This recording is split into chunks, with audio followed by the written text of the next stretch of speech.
You sit down. Finally. The day is done, the work is done, there's nowhere you need to be. And your brain immediately starts going. The thing you said in that meeting 3 days ago, the email you haven't sent, the decision you keep putting off, the conversation you need to have, the list that never actually gets shorter just rearranges itself. You're supposed to be relaxing. But relaxing feels like something you have to work at. And the harder you try, the more tense you become. If that sounds familiar, you're not alone. A huge number of men describe this exact experience. The inability to switch off, even when there's nothing actively wrong. Today, we're going to talk about why that happens, what's driving it, and what it takes to actually fix it. But first, let's be clear about what we're talking about, because this is different from just being busy. Being busy means you have a lot to do. That ends when the tasks end. What we're talking about is something that doesn't end when the tasks end. It's a baseline activation, a low hum of tension that runs underneath everything, even when there's objectively nothing happening. Studies on stress and rest patterns in men consistently show that men report higher difficulty disengaging from work and responsibilities during downtime compared to women. Not because men are more stressed, but because men are more likely to have internalized the idea that productivity is the measure of their worth. And when you stop being productive, something inside you reads it as a threat. So the brain keeps running. It scans for problems. It rehearses conversations. It generates worst-case scenarios. Not out of anxiety exactly, but out of a deeply conditioned belief that staying alert is the same thing as staying safe. Understanding where that belief comes from is the first step to loosening its grip. There are 3 main reasons men struggle to relax, and they're not the reasons most people assume. The first reason is that rest was never modeled as safe. Most men grew up watching the men around them, fathers, uncles, coaches, measure their own value through output, through doing, through fixing. Rest in that environment was either earned through exhaustion or associated with laziness. It was the thing you did when everything was handled. And because everything is never fully handled, rest was always slightly out of reach. That association, rest equals unearned, rest equals unproductive, rest equals falling behind, gets wired in early. And it doesn't disappear just because you're an adult who knows better intellectually. The wiring runs deeper than the logic. The second reason is that stillness surfaces what movement suppresses. This is the one men find hardest to admit. When you're busy, really busy, constantly moving, there isn't space for the things you haven't dealt with to come up. The unresolved conversation, the fear you haven't named, the feeling that's been waiting underneath the schedule for months. Movement keeps them quiet. Stillness lets them rise. So, on some level, the inability to relax isn't an accident. It's a strategy, a subconscious one, but a strategy nonetheless. Keep moving, keep doing, keep the brain occupied, and the harder stuff never has to surface. The problem is that strategy has a cost, and we'll get to that shortly. The third reason is chronic low-grade stress that's been running so long, it feels like a personality. When the nervous system has been in a state of mild activation for months or years, it recalibrates. What used to feel like tension starts to feel like normal. The baseline shifts, and when you finally sit down and try to relax, your nervous system doesn't recognize the signal. It's not used to it. It reads the stillness as unusual, and unusual can feel threatening to a system that's been on guard for a long time. This is why a lot of men say things like, "I just don't know how to relax," or "I've always been like this." They're not wrong, but they're describing a symptom as if it's a trait. The inability to switch off isn't who they are. It's a nervous system that got stuck in a gear and never got the signal that it was safe to shift. Here's what's actually happening in your brain when it won't shut off. Your nervous system has 2 primary modes. The first is the sympathetic mode, what most people know as fight or flight. This is the activated state. Heart rate up, attention sharpened, body ready to respond. The second is the parasympathetic mode. Rest and digest.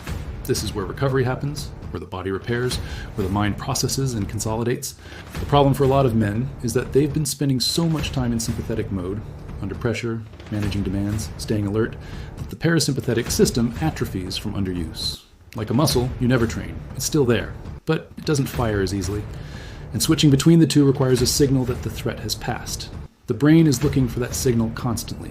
And if it never receives it, if the environment keeps generating new inputs, new pressures, new things to respond to, the switch never gets flipped. Think about a man named James. He was 44, ran a small business, had 3 kids. He hadn't taken a real holiday in 4 years. Not because he couldn't, because every time he stopped, the anxiety got worse. Sitting still felt more stressful than working. His therapist described it as a nervous system that had been so thoroughly trained to stay on that it had lost the ability to recognize off. It took James 3 months of deliberate, structured decompression before he could sit for 30 minutes without his mind racing. Not because he was broken, because the signal pathway had just been unused for so long it needed rebuilding. It's not a life sentence. It's a training deficit. And training deficits can be corrected. Here's what it costs you when the brain never shuts off. The most obvious cost is physical. Chronic activation of the stress response, even at low levels, keeps cortisol elevated. Over time, elevated cortisol disrupts sleep, weakens the immune system, raises blood pressure, and accelerates cognitive decline. Your body was not designed to run in sympathetic mode indefinitely. It breaks down when it does. The less obvious cost is the quality of your thinking. When the brain is always on, it's never truly processing. It's always reacting, always scanning, always generating output. But the kind of thinking that leads to clarity, the kind that solves real problems, makes good decisions, sees situations clearly, okay, that happens in the quiet, in the space between thoughts, and the rest your brain never gets. Men who can't relax often describe a strange paradox. The busier they stay, the less they actually accomplish. Because they're running on a system that's too overloaded to think clearly. They're generating activity without generating progress. And then there's the relational cost. When your brain is always running, you're never fully present. The people around you can feel it. The half attention, the distracted eyes, the way you're physically there but mentally somewhere else. Over time, that distance compounds in every relationship you have. So, how do you actually teach your brain to switch off? Step 1. Give the brain a completion signal.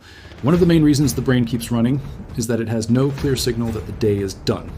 Tasks bleed into evenings. Phones keep delivering inputs. The boundary between working and not working has dissolved. And without that boundary, the brain never receives permission to downshift.